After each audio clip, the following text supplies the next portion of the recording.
listen, we're talking Jurassic World Dominion is the upcoming film. It's Mark Radulich is like, hey, you want to do a Jurassic Park book for me? I'm like, sure, man. Let me know. Ronnie Adams is here. By the way, Ronnie Adams is back to the Source Material Comics podcast. Yeah, we're here to talk about Jurassic Park. This is Jurassic Park, The Devils in the Desert. And now, Ronnie, you're a good trooper, man. You came through. I said, hey, would you like to talk about this with me? You're like, sure. And I don't think you had any idea what you was getting into. Nope. No clue, but I didn't either, considering this is an IDW book, right? Let me double check that, make sure. It is. Yeah. IDW book. So these guys, IDW is known for having licenses and doing, whatever they can with those licenses. But the other thing that I didn't notice or didn't realize is that this is a book by John Byrne. It sure is. Of X-Men fame. It's interesting they got him to do this. So you get into issue 3 and it's definitely John Byrne. So here's what we're going to do.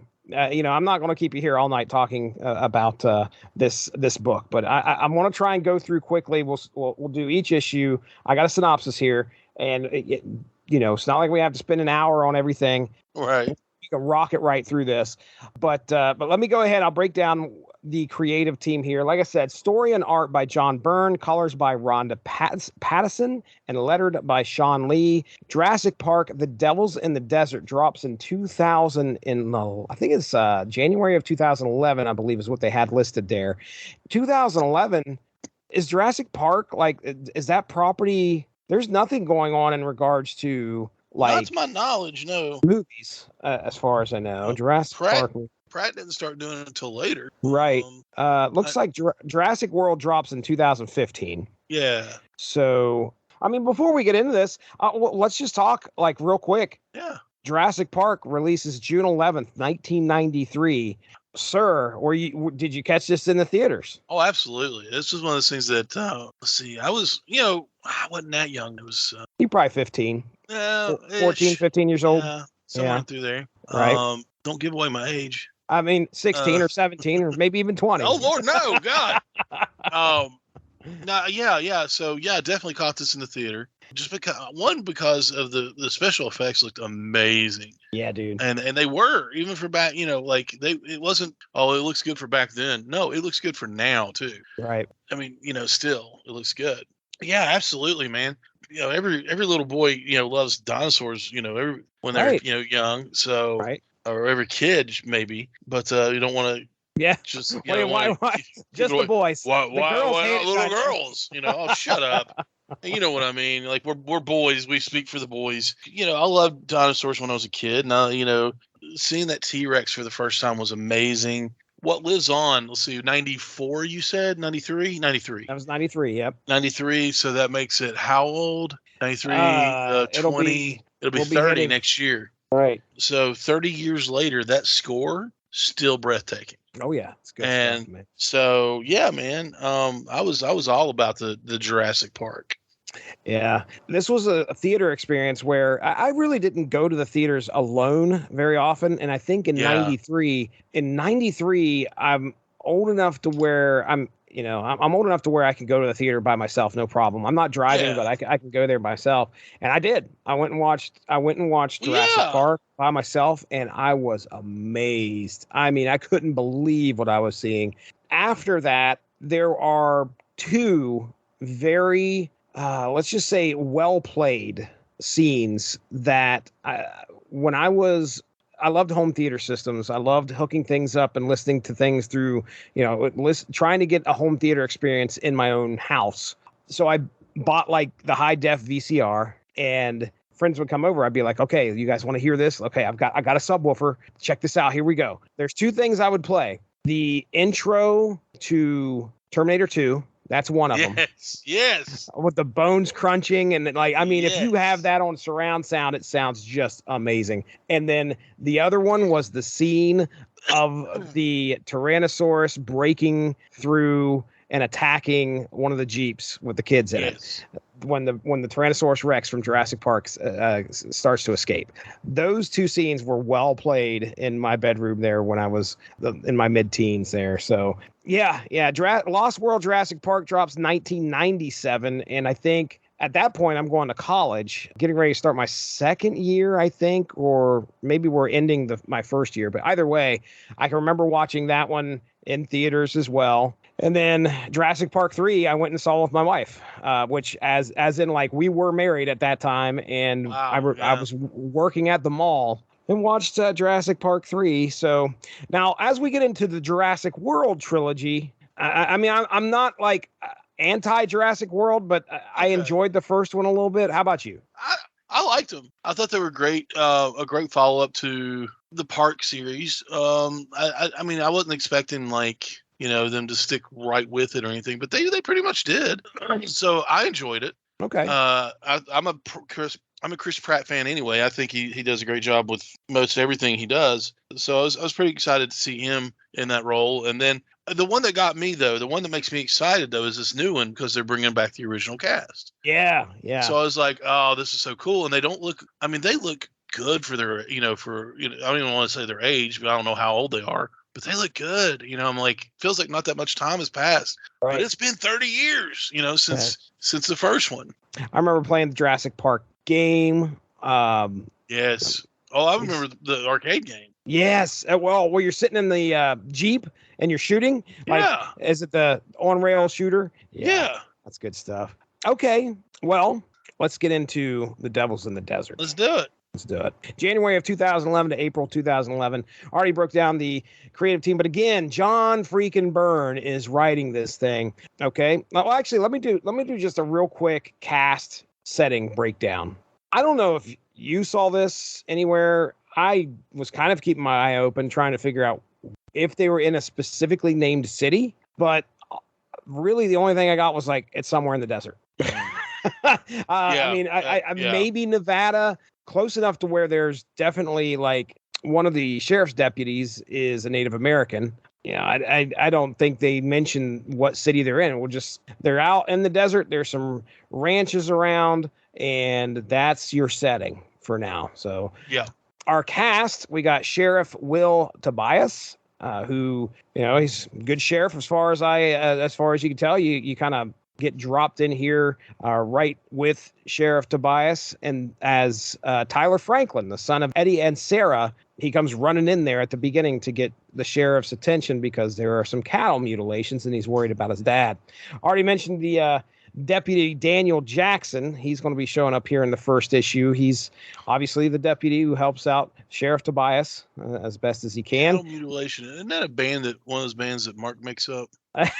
Cattle decapitation, something like that. I don't know. You're probably right. All right. So our first issue, like I said, Tyler comes busted in. He's like, "Hey, Sheriff, I need some help. There's been a bunch of cattle mutilations, and we've got to get back to my dad. My dad sent me in here." The sheriff's like, "Okay, yeah, let's get back to the Franklin Ranch, see what we can find out." So they arrive at the scene, and it's like a complete bloodbath. I mean, it's bad. It's really bad. Yeah, it's pretty gross, actually. The field is just covered in red. Some bones there, and there's not much anything left until Tyler finds his dad's horse. Well, half the horse. Can't find it, but can't find his dad. So unable to find Eddie, Tyler's dad, Will gets Tyler back to his house, and then he and Daniel, Deputy Jackson, head back out to the field and find some large tracks and aim to take plaster casts for further investigation to determine what caused this. So, right now I'm kind of like, what's this outside Jurassic Park universe like? We don't get a whole lot of that in at least the films that I've seen, but this is definitely a world that's potentially affected by dinosaurs. We don't know for sure. So the next day they find Eddie's body across the state line, making this case now federal, bringing in some FBI agents, Kowalski and Harding, for some help. Now, Tobias receives another call that more ranchers are turning up dead. And as Kowalski takes a helicopter into the sky for a better vantage point, Tobias and Harding try to follow on the ground in their vehicle. Now, they lose sight of the helicopter, and then they are horrified to hear these screams come over the radio, and then they see the helicopters crashed. After they go find the crash site, somebody has, oh man, I can't remember what they said. Somebody's drugged themselves over to the river, which this never comes up again. The way I took it was that somebody either drugged themselves over to the river and dived into the river, and whatever it was is long gone now. I just remember them saying that. Before they can investigate any of that, They're met by Dr. Jorge Ramirez and his daughter Monica, who inform the pair that their plaster cast that they had taken earlier has led them to believe they are looking for an animal that has been extinct for 65 million years. So they obviously took this plaster cast, sent it out there to anybody who would return their phone call saying, hey, we know what in the world this is. Well, here is Jorge and Monica who say, this thing that you're trying to find it's been dead for a while. And then in a small epilogue, a set of 4 hikers stumble upon what they think might be a hidden condor nest, only to find a trio of hungry. Let me just tell you this much. I'm not very good on pronouncing just about anything. Okay. Right. All right. Right. I've made plenty of claims that I am from Appalachia. And I have the problem sometimes of not pronouncing things correctly. Well, for the longest time, I'm reading this book and I'm saying pteranodons. That is not correct. It is Tyrannodons. There's an N-O in there I was completely missing. But anyway, they come across this trio of hungry Tyrannodons. They look like pterodactyls. That's what I'm used to seeing. And as a matter of fact, one person says that. So we're at the end of issue 1. And we get this small epilogue. I want to point this out. These hikers come upon this and, they're like amazed. And one person goes, oh my gosh, pterodactyls. And like, they're getting ready to be eaten. And one guy decides to speak up. He's like, pterodons. It's Tyrannodon. Shut up. Right. Sorry, I'm glad the other guy's like, run. It doesn't matter what they're called. Get out of here. What they're called. Just shoot them in the face. Right. So, I mean, when I say pterodactyls, pteranodons, whatever you want to call these things, for sure. I mean, do your best, Ronnie, if you could kind of describe what these things look like. Big leather birds. That's perfect. Okay, a pterodactyl, I guess. Do pterodactyls actually exist anymore? I mean, you know what I mean. And Brontosaurus isn't a Brontosaurus anymore. It was something else. Yeah, they named it something else. That's so right. You got to go through that bull crap. So I don't know if pterodactyls look like this or not, but they've got legs and arms, and the wings stretch from their hips up to the tips of their arms, which are very elongated. Their head is elongated, and they're just a big leather ugly bird. I mean, I just remember them even being pterodactyls in Jurassic Park. They do this little side story that kind of lasts. Let's say a side story. My goodness, it's probably like maybe if you took all panels, you could put them together and they would be like 5 or 6 of these panels. Yeah. But they do this thing where we get like a kind of a back history of Sheriff Tobias and Tyler's mom, Sarah. Like in the first issue, we kind of learned that they definitely had a little bit of history in the past. I won't spoil it because maybe we'll talk a little bit more about it, but just be aware that, I mean, we get all this action, all these dinosaurs with dinosaur chasing, whatever. We got bloodbaths, all this stuff, but they got to make sure to get that little bit of personal note in there with Sheriff Will Tobias. Oh, yeah. He had a history with Sarah for a little bit. But yeah, I mean, that's the end of the first issue. There really isn't a whole lot. We got a bloodbath that we got a bunch of cattle that got killed. The field was just red with blood. We find out, we're pretty sure that Tyler's dad's dead, and then we finally see who the culprits are. We see that they're pteranodons. I got a heavy Tremors vibe from this when I first started. Oh, yes. I wanted to say that as I was reading this. Very much got the Tremors vibe, dude. Yeah, it was one of those things where I was like, they're borrowing heavily from Tremors on this, which, I get. Tremors is something you should borrow from because it's amazing. Yeah, I'm right there with you, dude. You definitely have this. It's out in the desert. It's kind of, they even like Paul, something eating the livestock. Well, what's the, we got to figure out what that is. And he was talking about Tyler was talking about his dad, like just recently got a microwave oven. Right. What the crap? He doesn't have a cell phone. So I was like, well, you're going to kind of need that stuff. I watched The Ranch, and on that show, like Sam Elliott didn't trust anybody or anything, or he's like one of those grumpy old cowboys. Even he had a microwave.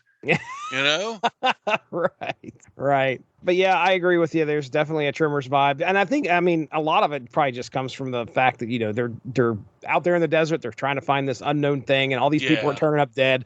That's Tremors all the way, dude. Tremors all the way. Absolutely.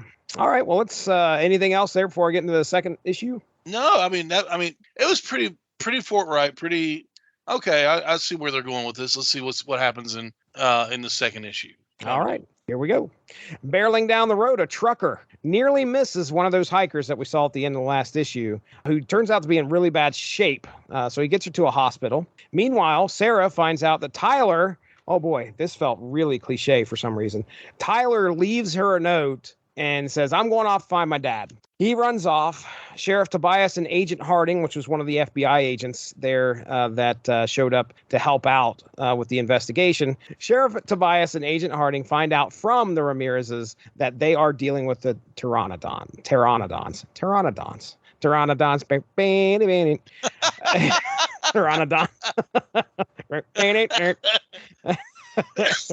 Goodness gracious.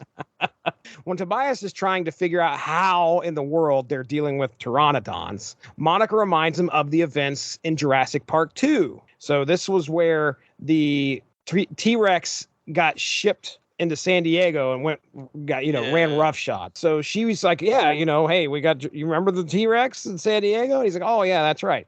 And she also says that these creatures may have flown from the island. So just then the sheriff gets a frantic call about Tyler going off to look for his dad, and he goes into town to talk to Sarah, while Agent Harding takes Deputy Jackson, Jorge, and Monica to look for the dinosaurs.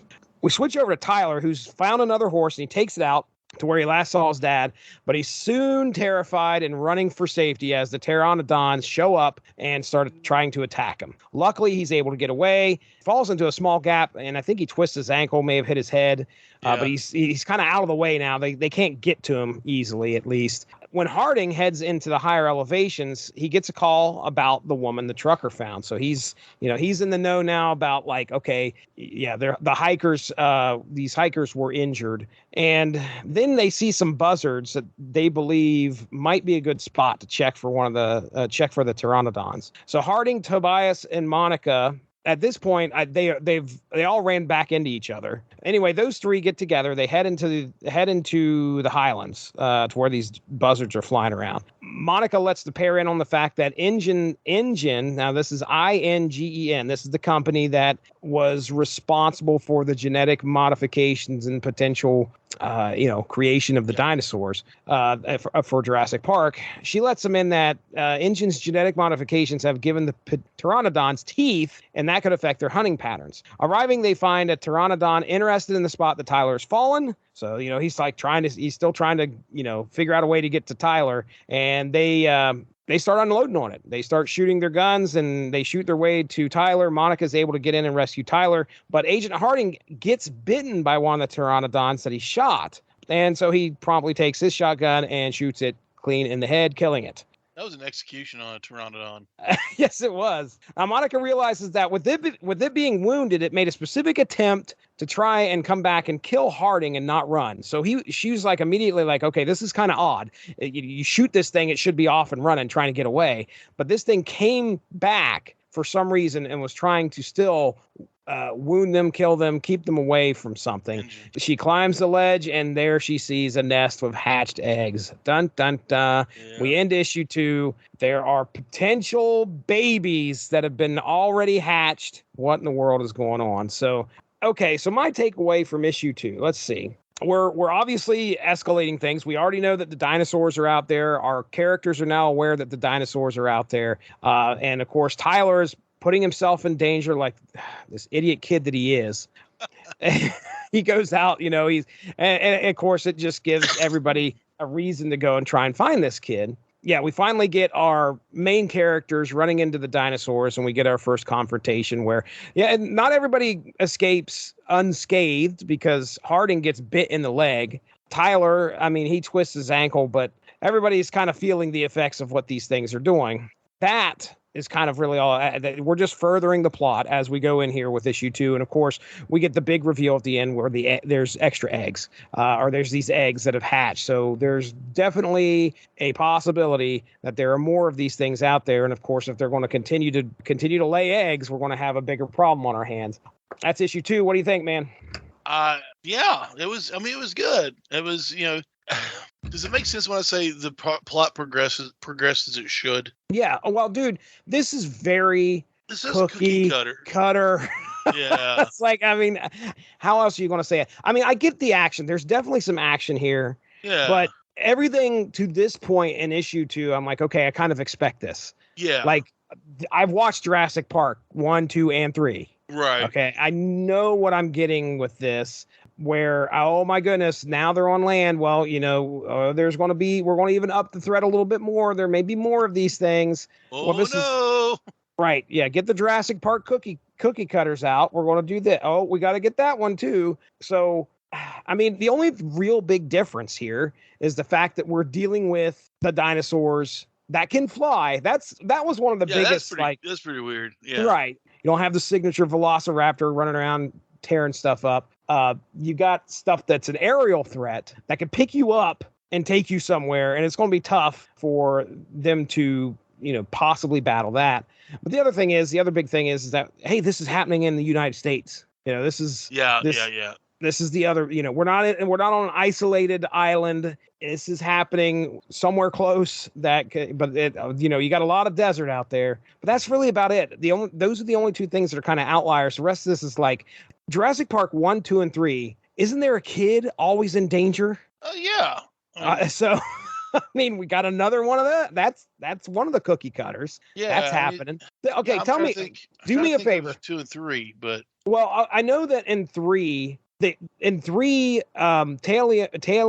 and William H. Macy they're trying to get Alan Grant to go back to the islands because her son is on the island with her husband at that point. And then Jurassic Park 2 is, oh my goodness, Goldblum and his daughters. Like she's like a gymnast or something. Like I remember there's a big scene where she's like flipping it around and the Velociraptors are trying to get her. And so, and of course, Jurassic Park 1, it's got the two kids, the grandkids that show up for the ride, and Tyrannosaurus Rex is trying to eat him.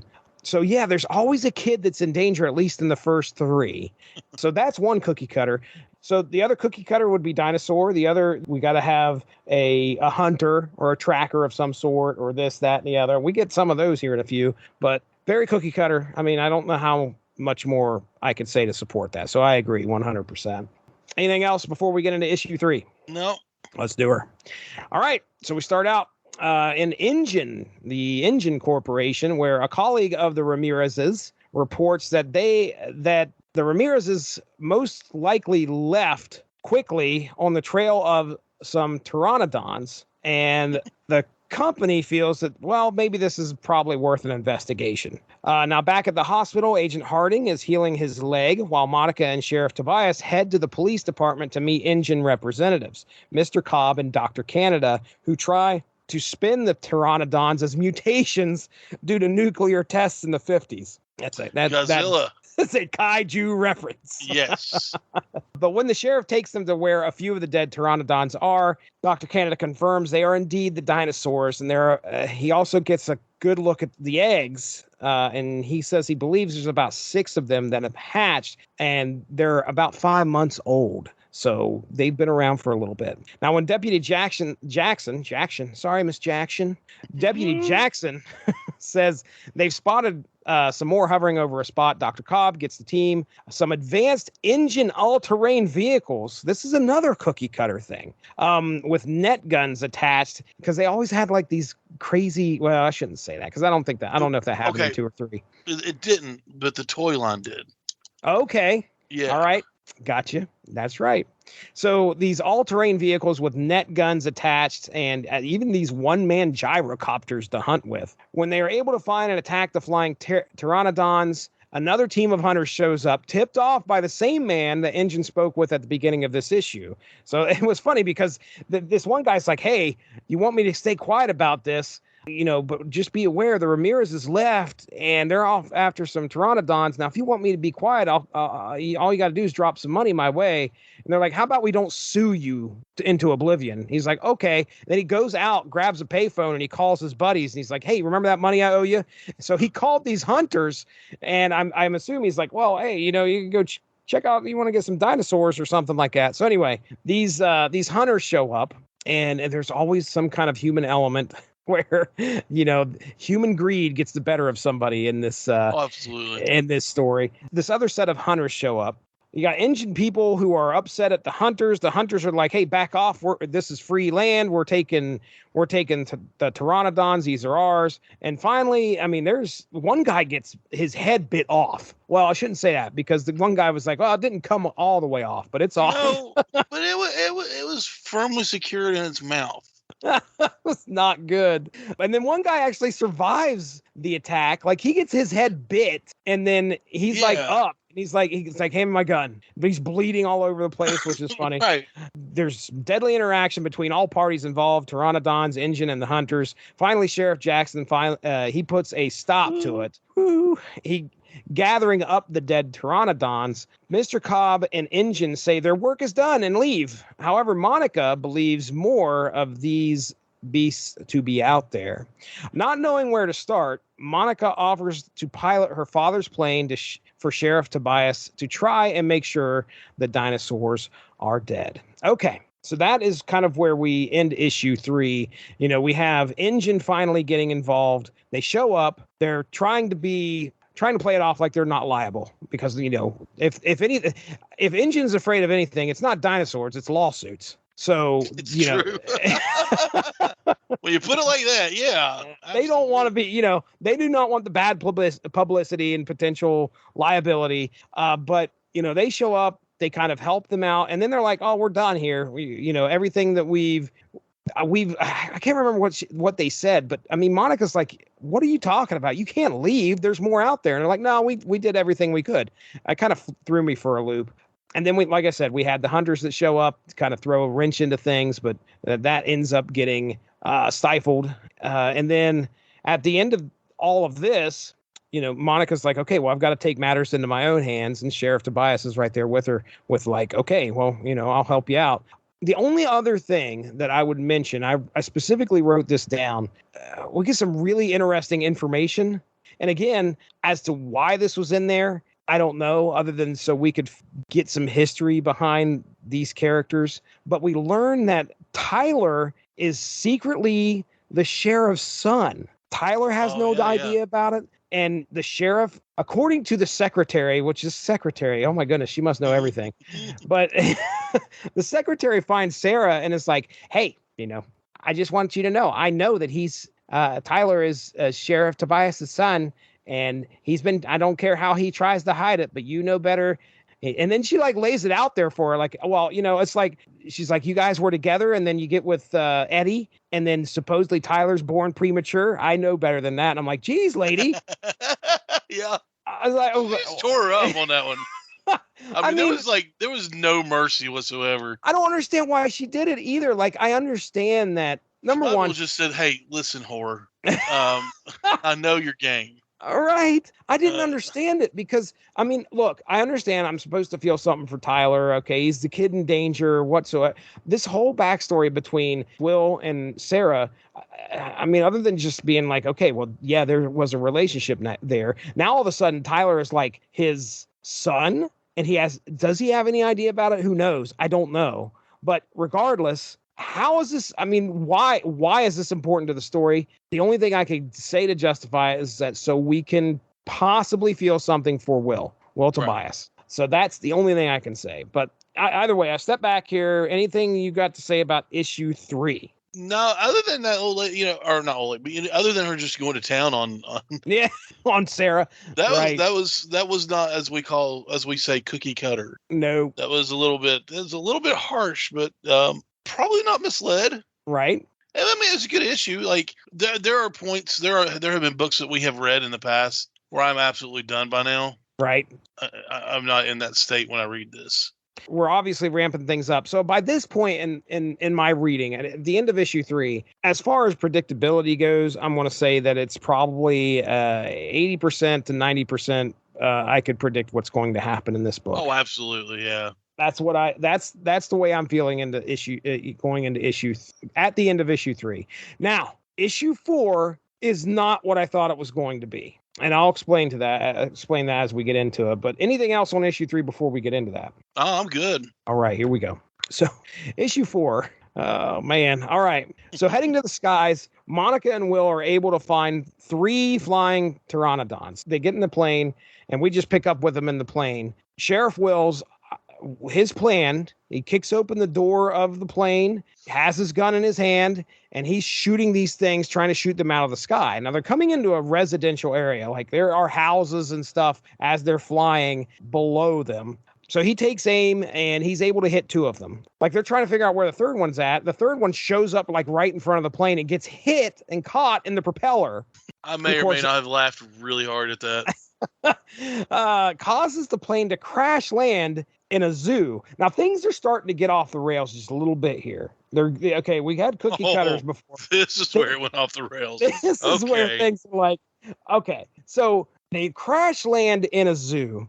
And then they're both okay. Everybody's okay. Will I guess it's a soft crash landing, but either way, they're in the middle of a zoo. Will turns around, he has his gun, and he sees another pteranodon coming at him, and he squeezes the trigger, and nothing happens. He's out of bullets, and it attacks him. Now, horrified, Monica runs, and the pteranodon gives chase, and she specifically says it's not feeding. And then she takes off running. It goes after her leg, and she's able to get away, looking for a way to escape. Now, you ready for this is where, okay, we're off the rails a little bit. This is where we completely, just fall off the tracks because this gets insane.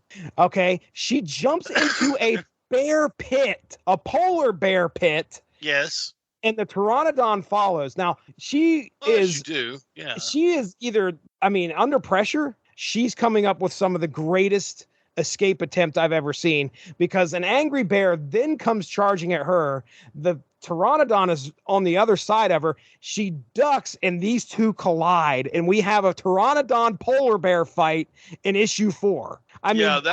If you ask me, that's my favorite part. There's no doubt about it, dude. I'm like, this is like, okay. Everything else was like, okay, I saw this coming. Yeah. I did not see this. Oh, I know. I was like, oh, okay. Little kid inside me going, okay, yeah, let's do this. Tyrannodon versus polar bear.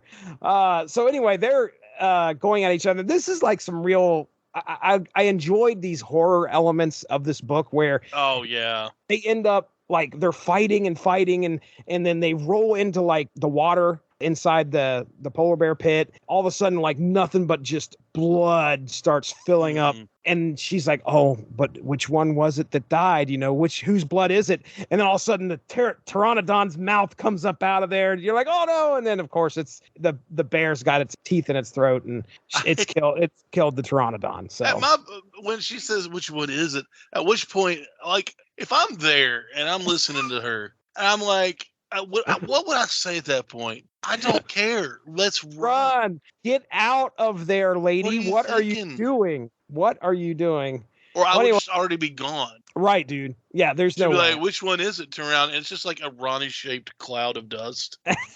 Yeah, I'm done. Like, you not just see the bear and the pteranodon, the Dondodon fight?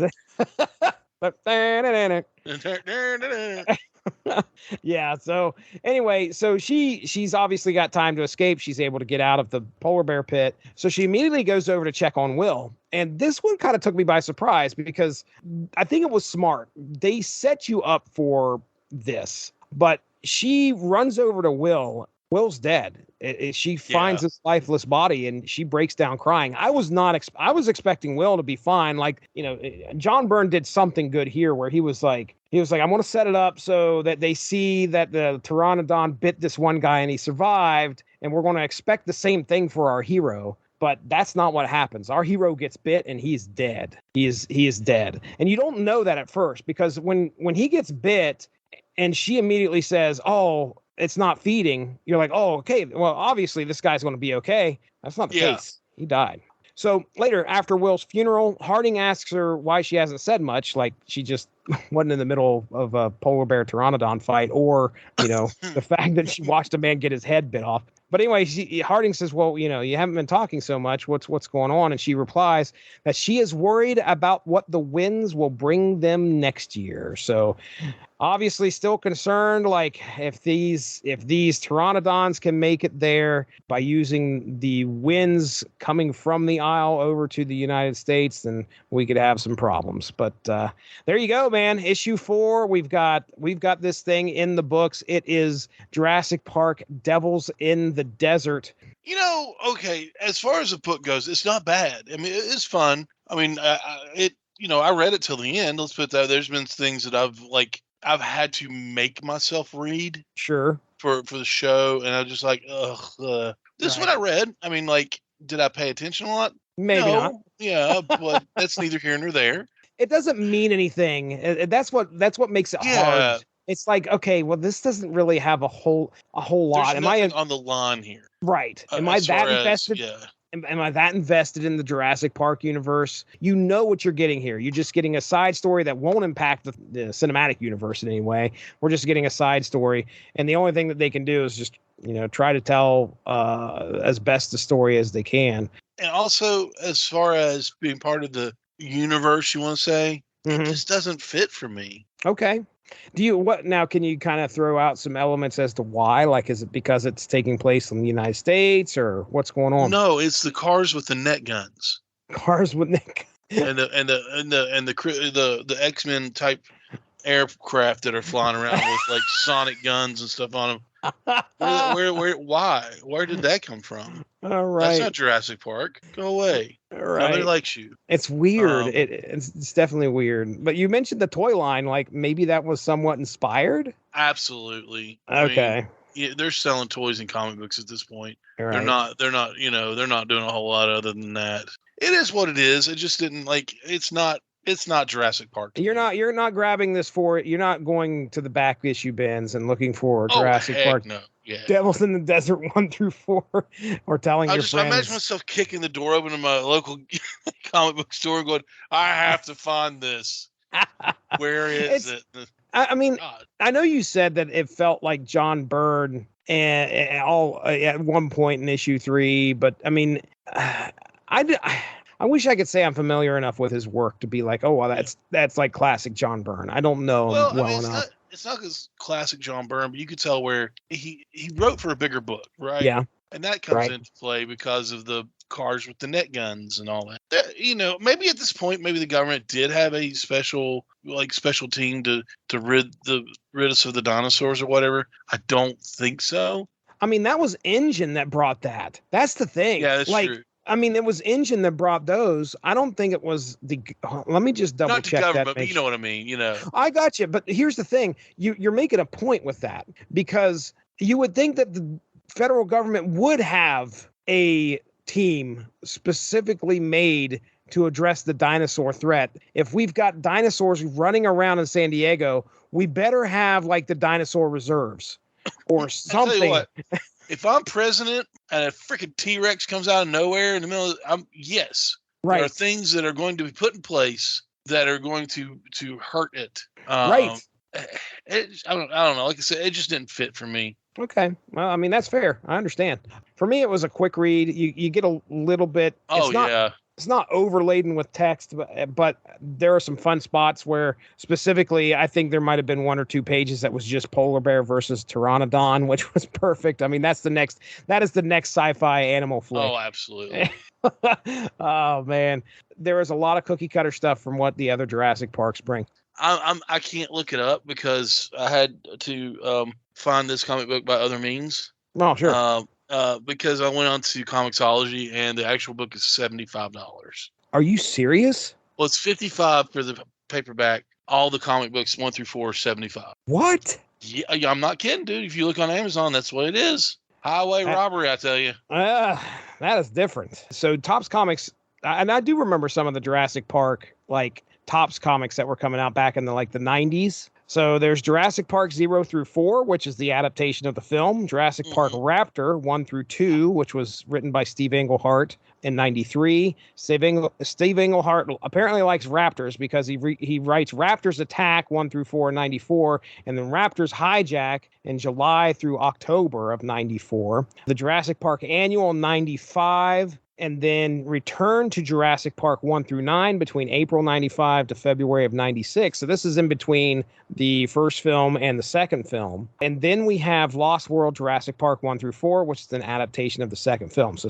top stops at that point, and IDW picks up the dice. Okay. So IDW has 3 Jurassic Parks here listed on the wiki, one of which came out in 2010 called Jurassic Park Redemption.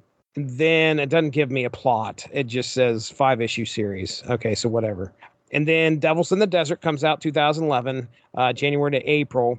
And then another series starts in 2011 in September called Jurassic Park Dangerous Games. Does not have the plot. So, but you know, it's obviously a license that a lot of people apparently like to try to write for, at least. Dude, there's so many dinosaurs, and it's such an I think that was the great concept that everybody loved to think about when they watched the Jurassic Park film, was humans now interacting with an extinct species that was just freaking humongous. It's like an action. We all talk about kaiju. I mean, these were kaiju that actually existed. You know, these things were huge. We have skeletal records of massive beasts. So to watch them, you know, come about in real time, or I should say in our time, is just, you know, that's the hook. That's the whole thing. A lot of grist for the mill there. But as to whether, you know, you can write a good story about it, John Byrne gave it a shot. John Byrne is a celebrated writer. My goodness, this guy he's written, I mean, of all the ones, Steve Englehart, I recognize. Walt Simonson. Wait a second. Let me go back to that. What? Walt Simonson. Well, that he did the Jurassic Park 0 through 4, adapted by Walter Simonson, penciled by Gil Kane. So interesting. But yeah, John Byrne. This is the Johnny Byrne that we're talking about here. This is the one. This is the guy who co-creator of Kitty Pryde, Shadowcat, Emma Frost, Sabretooth, Shadow King, Scott Lang, Bishop, Omega Red, and Rachel Summers, as well as the Canadian superhero team Alpha Flight. Get Chris Bailey on the phone. He loves Alpha Flight. Chris Bailey. Get in here and talk some Alpha Flight with us. Yeah. Ronnie Adams, thanks for coming on here and sitting through this. Of course, my man. You going to go watch a new movie in the theaters, or you going to wait, or what's going on? I don't know at this point, man. I love seeing movies in theaters.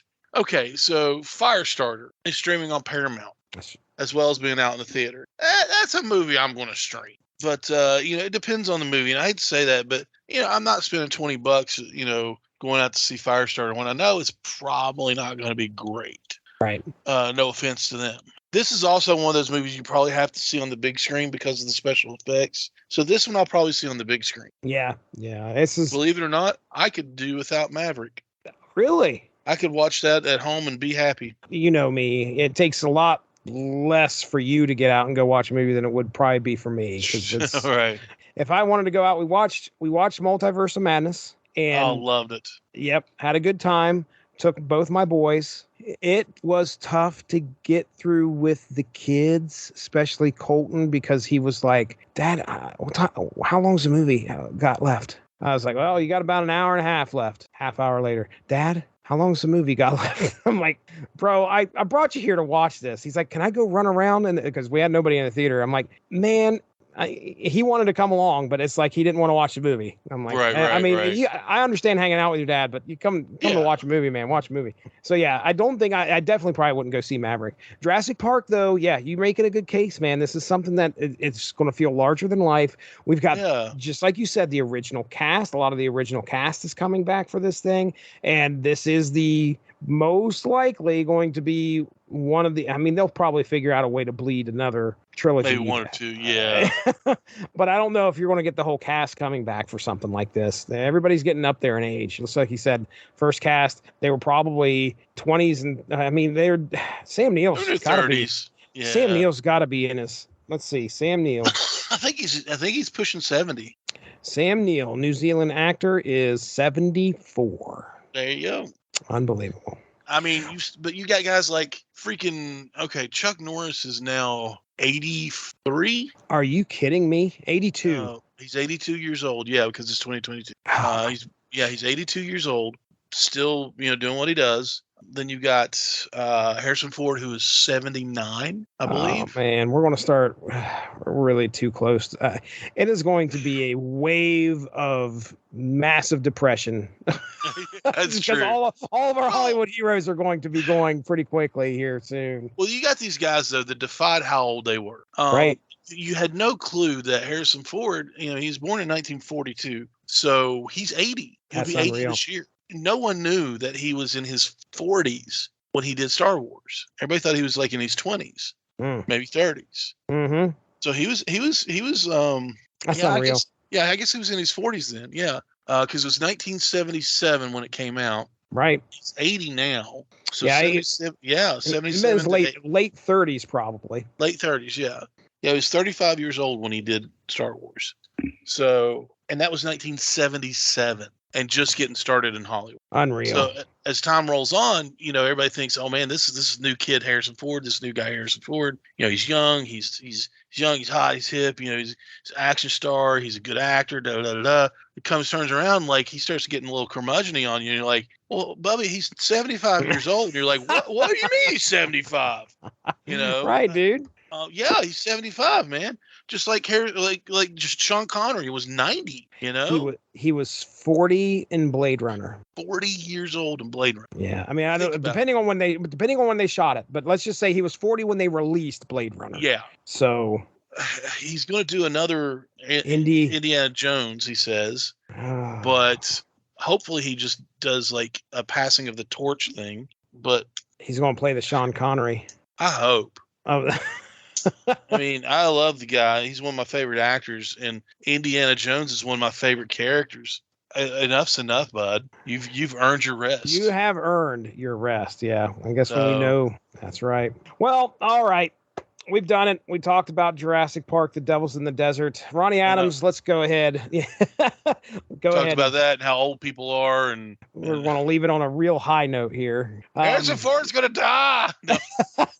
Why don't you go ahead and drop some people some knowledge on where they can watch you? I know you do some streaming every once in a while. Yes, you did. I haven't streamed in a while, but I do. I want to get started again. Okay, here's the deal. I have a Twitch channel. It's called Misfits and Miscreants. We play a bi-weekly Dungeons and Dragons game on there. It's about 4 hours a session, so don't let that scare you. It's a lot of fun. It's a good watch. Working on audio issues, but we're playing Rime of the Frostmaiden, and I've got a good crew of people that are players. We're going to start picking up some other TTRPG content as well. Some one shots and Call of Cthulhu game, things like that.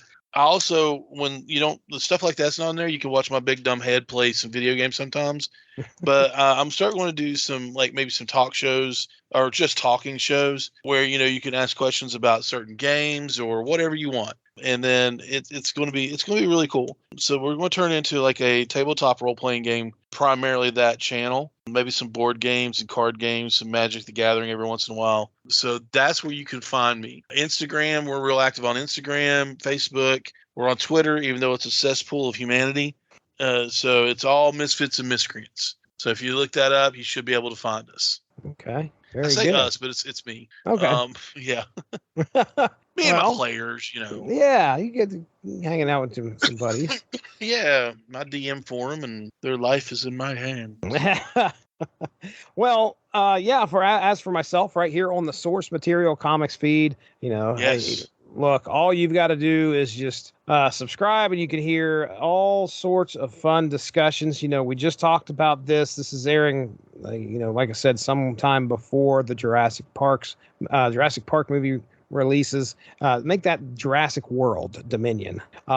Anyway, in the archive, you should be able to find myself, Evan Bevins, and Chris Armstrong talking I want to say it was a 6-issue epic called Heart of the Hawk that occurred in the Dark Hawk series.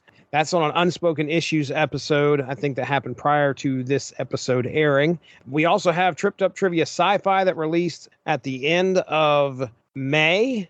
So if you want to test your intelligence, see how well you could do battling 4 other contestants there, we have a podcast, trivia podcast, that you can check out. It's a lot of fun. We had some pretty good players on there. It was a good time. Every once in a while, I'm starting to do these solo podcasts where I read a comic you get to hear the stream of consciousness experience of me reading this comic. Through the power of editing, you don't get to hear the big gaps of silence of me processing all these words. I take all that out. So what ends up being an hour recording of me reading an episode and talking about it, after you take all the silence out, it's probably about 15, 20 minutes. But anyway, I read Mad Balls #1 from 1983. Gracious, sir. Star Comics, buddy. You remember Star Comics? Yeah. Yeah. Mad Balls #1. It was the first in a 3-issue limited series, and it ended up going to 10 issues. But, I mean, listen, if you like puns, dear Lord. Oh, my gosh. I remember. I think I actually had that issue. So the way that they did the issue is the first issue is kind of like the origin of the Mad Balls. Okay. And I bet you didn't even know they had an origin. I don't know if you did or not, but basically it was 6, maybe 8 bouncy balls that fell off of a toy truck, and they went into a vat of nuclear waste. I had the first issue. Okay. You remember. Well, the second part of that issue, I don't know if you remember the second part of this issue, but some kids get lost in a cornfield and get abducted by stalks of corn and are... Why do you think I don't go into cornfields to this day?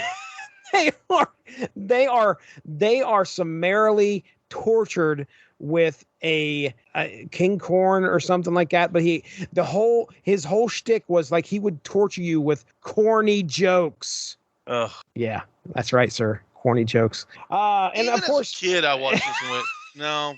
I don't think I like this, sir. I don't. Yeah, you should hear me exasperatingly sigh throughout the whole episode. Like, oh my gosh. Oh no.